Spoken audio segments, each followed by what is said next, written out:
One of the most important parts of a podcast framework is a CTA or a call to action that you add towards the closing of your episode. And this is a critical piece that a lot of the new podcasters miss out on. Today, we will talk about what a CTA is, how to put together an effective CTA for your show, and what are some example CTAs that you can use in your podcast episode. And keep watching till the end to know a critical mistake, a very common mistake that a lot of podcasters do in adding a CTO, which you should avoid if you want to get more listeners to your podcast.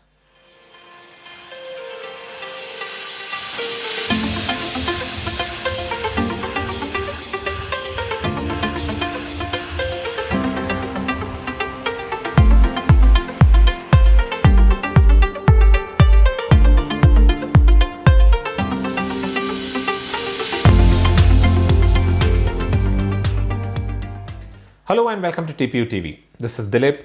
If you're new to this channel here, then this is a channel where I talk a lot about podcasting and podcasting tips. So if you're new to getting started with podcasting, then this is a channel where you'll be able to get a lot of information. And if you want to get started with your own podcast, then don't forget to join my 10-day free e-course where I cover everything on how to get started with your own podcast. You'll be able to find a link in the description box below. Go ahead, click the link and join the course. It is free to join. And if you haven't subscribed to this channel, then go ahead and subscribe to the channel right now and click the bell notifications so that whenever I release a new episode, you are informed about it. Now on to call to actions. Call to actions or CTA in short. If you've been into any form of content marketing, then you would have heard this term somewhere or the other, and you would have heard a lot of content marketing experts talk about a CTA. That is something that you need to have. You need to add into all of your content marketing efforts if you want to get conversions. Now, what exactly is a CTA or a call to action? A call to action is an explicit request that you are making to your listeners, your readers, or your viewers to take a specific action. Now, this action is something that is tied to the objective of your content marketing efforts, and that is how you go about adding a CTA. Now, we'll talk about all of this in a little more detail in this episode, but let us first look at what is it that we're going to cover in this episode. We'll cover 4 things. Number 1, what is a CTA and what is the importance of a CTA? Number 2, what should you keep in mind when you put together a CTA for your podcast? Number 3, some example CTAs. And number 4, the CTA that you should definitely not be using a lot in your podcast episodes. So let's get started. What is a CTA? A CTA, like what I said, is basically an explicit request asking your listeners to take a specific action. Like for example, you might ask your listeners to visit your website, or follow you on a specific social media channel, or subscribe to your podcast, or join an email list. There could be a lot of these actions that you would want your listeners to take, and when you explicitly make that request to take that specific action, it is called as a call to action. Now, we humans are programmed in such a way that we take action only when we are told to take a specific action. This is more so in cases where I'm not really sure about what to do next or what are the next steps. And in that situation, I need to be told about what is it that I'm supposed to be doing next. Now, there is a lot of effort that you put into making that pitch. Now, all forms of content marketing has that same amount of effort that you put in to hook your listeners, to make them listen to your episode and consume your content. And all of this involves a lot of effort. Once you've done all of that, you then keep them engaged through the content till the end. Now, when you are towards the end of the episode, your audience reaches a point where they are looking for what is it that they are expected to do next. What are their next steps? And at this point, if you don't tell them what to do, then they will just browse away. All that they'll do is they'll simply close the player and move on to another episode. And when that happens, you lose a listener who you spent all of those hours priming to pitch something, and then you didn't pitch anything to them and they just browse away. You lose that listener. There is so much of effort that you've put into gaining them, keeping them engaged. But if you don't add that call to action towards the end or tell them what is it that they're supposed to do next, then you lose that listener. Now, every form of marketing needs to have a CTA, and that CTA is usually tied to the objective that you're trying to achieve with your marketing efforts. Which brings me to the next point, which is what are the things that you need to keep in mind when you're putting together a CTA? Now, the first and the foremost thing is that your CTA should always be tied to your objective. So even before you decide on your CTA, you need to decide on what is the objective that you're trying to achieve with your podcast. Now, one of the things that I don't see a lot of podcasters doing, which some of the top podcasters do pretty much every time and have mastered in doing that with their podcast, is to build a list. Understand that your podcast is a good front end to capture the attention of your audience. But if you don't capture that audience, then they will come, listen to your episode, and browse away and go and start listening to another episode. So you will never even know who those audience were, who those listeners were, and how they engaged with your content, and you will never be able to get in touch with them again. It is hence that I always emphasize on building a list using your podcast. And you will hear a lot of the top podcasters talking about the same thing. In fact, a lot of the top marketers talking about the same thing. If you're not building your list, then you're losing all of those listeners, viewers, readers that are coming to your content, consuming it, and then browsing away. Back to putting together an objective for your podcast. Now, the most obvious of objectives when it comes to podcasting could be two. They are: one, you want to make money through sponsorships, and two, you want to sell your products, services, or subscriptions to your listeners or to an audience. Now, podcasts that are created for brand awareness or maybe internal consumption, like for example, corporate podcasts in companies, that could have a different objective. But for the purpose of this video, we are going to only talk about podcasts that are created from a marketing perspective, which is 90% of the podcasts that you will listen to. Now, when it comes to getting sponsorships, it entirely depends upon how many downloads your episodes are getting, how many listens your show is getting. And something that you might want to keep in mind is that these listens and downloads doesn't happen only from new audience coming into your show or new audience tuning into your episode. It is through old audience as well, repeat listeners who come back and are listening to your episodes, which essentially means that the incremental downloads that you're seeing is not coming only from new listeners, but it is also coming from repeat listeners who are coming back again and again to consume your content. And the only way that you're going to get repeat listeners is by constantly engaging with them and letting them know about your new episodes, talking to them, interacting with them, asking them what is the content that they want to create, and create content around their problems. Now, how do you do that? It is here that building your email list becomes extremely important. Now, if we come to the second aspect, which is selling your products and services, again, sales aren't going to happen on your podcast. So if somebody listens to an ad on your podcast, it is not going to push them to go and buy your products, services, or subscription.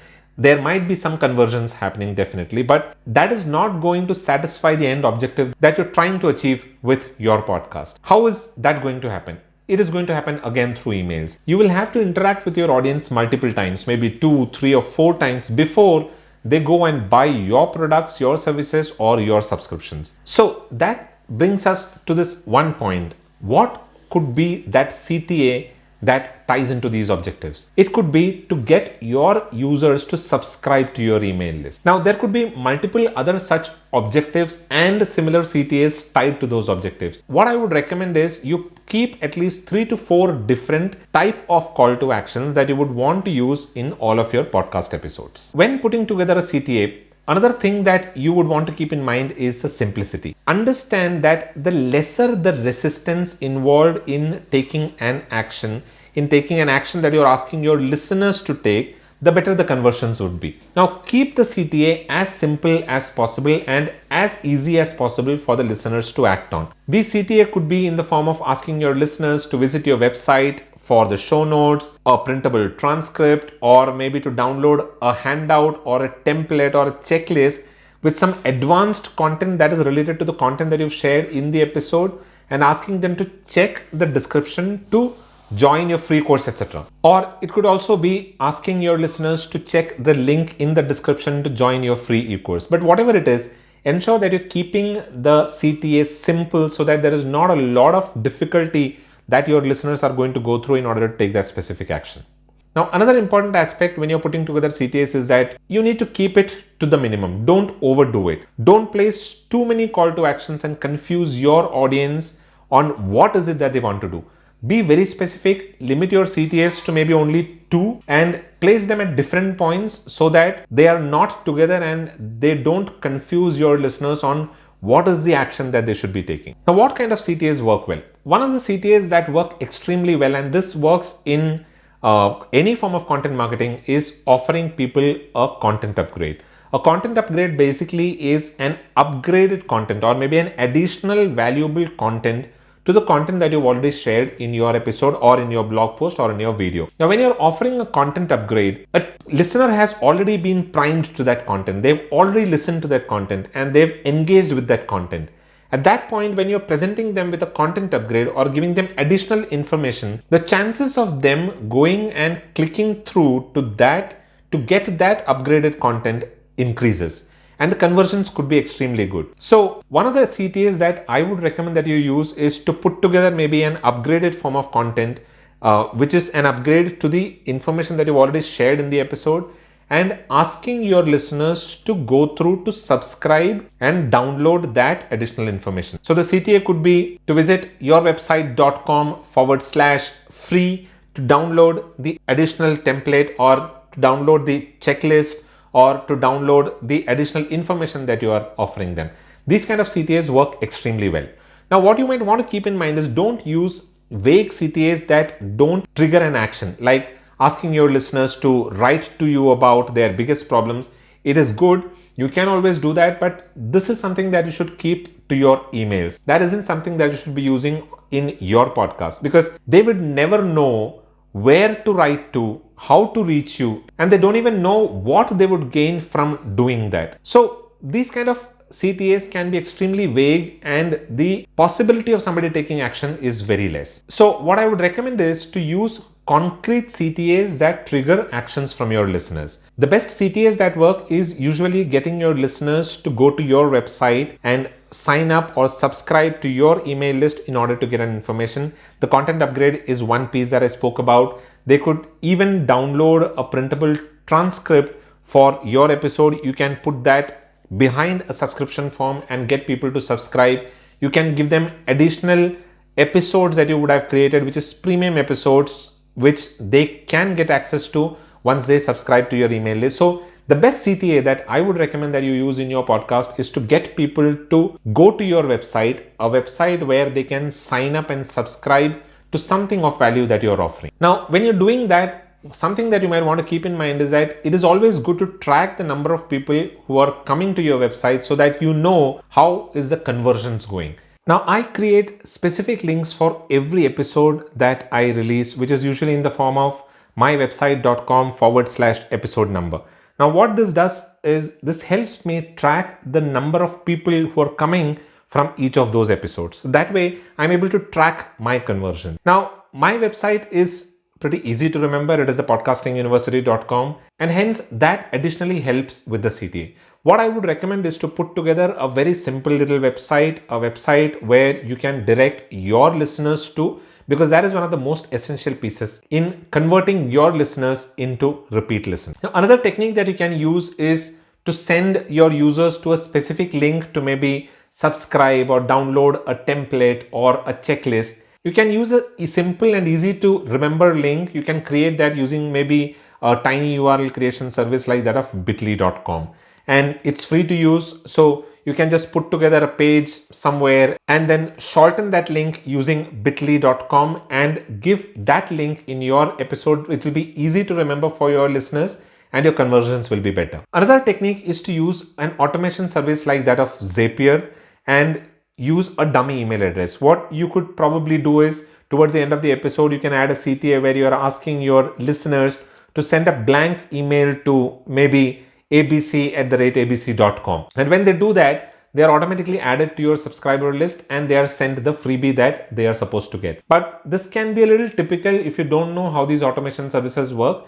But there are some of those podcast hosting services like that of Bcast, which offers you this service for free. You only have to take care of your Zapier subscription if at all the number of conversions goes above 150. But otherwise, up till about 150, such conversions, it is free with Zapier as well. So you can always go use a service like that of Bcast, host your podcast there, use their service to get subscribers, subscribe to your email list only by sending a blank email to a specific email address. Now, there are a lot of podcasters who use CTAs like subscribe to the show, which is also a good way to make your one-time listener a repeat listener. But the problem with that is that not all podcast directories offer that subscription feature.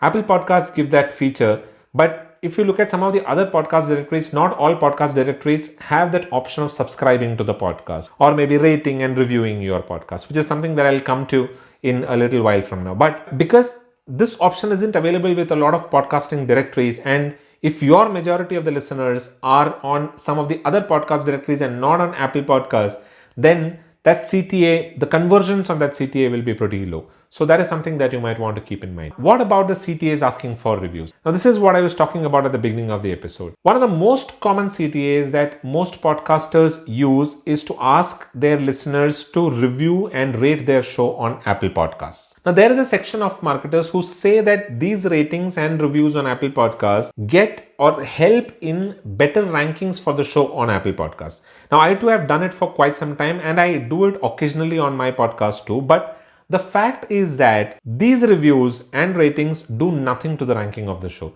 And I've seen by doing this on a couple of the podcasts that we've released, it doesn't work and it isn't something that helps in the ranking of the show. The Apple Podcast ranking or the new and noteworthy rankings, etc., have a different logic altogether, which is something that I'll discuss in a later episode. But keep in mind that your reviews and your ratings, how that is going to impact your rankings on Apple Podcasts, it is going to be very minimally, maybe about 5%, but not more than that. Now, another aspect to it is that not all of your listeners might be listening to the podcast on Apple Podcasts. So what if majority of your audience is listening to it on maybe some of the other podcast listening apps? In that situation, the number of people who might even go and attempt to rate and review your podcast is going to be very minimal. And the biggest reason why I don't recommend this call to action is because of the friction involved in doing this, because of the resistance involved in doing this.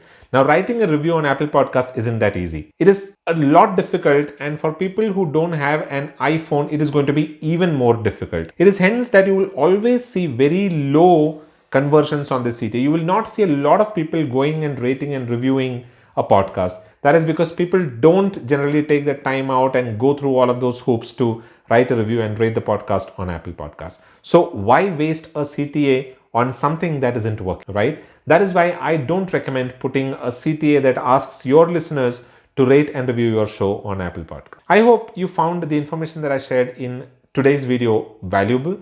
If you did, then you might want to subscribe to the show, and you might want to subscribe to the show so that you are updated with all of the latest videos that I release. You'll be able to find the subscribe button somewhere here. Go ahead, click the subscribe button and subscribe to the channel today itself. And don't forget to press the bell notification so that you are updated whenever I release a new episode. And if you're new to podcasting, then you'll be able to find a link to my free 10-day e-course on how to start a podcast in the description box below. Go ahead, click the link down there and join the free course. That is all that I have for this video. I'll be back again with another interesting and practical and implementable podcasting related tip the next week. Until then, thanks a lot for watching today's episode and keep watching TPU TV.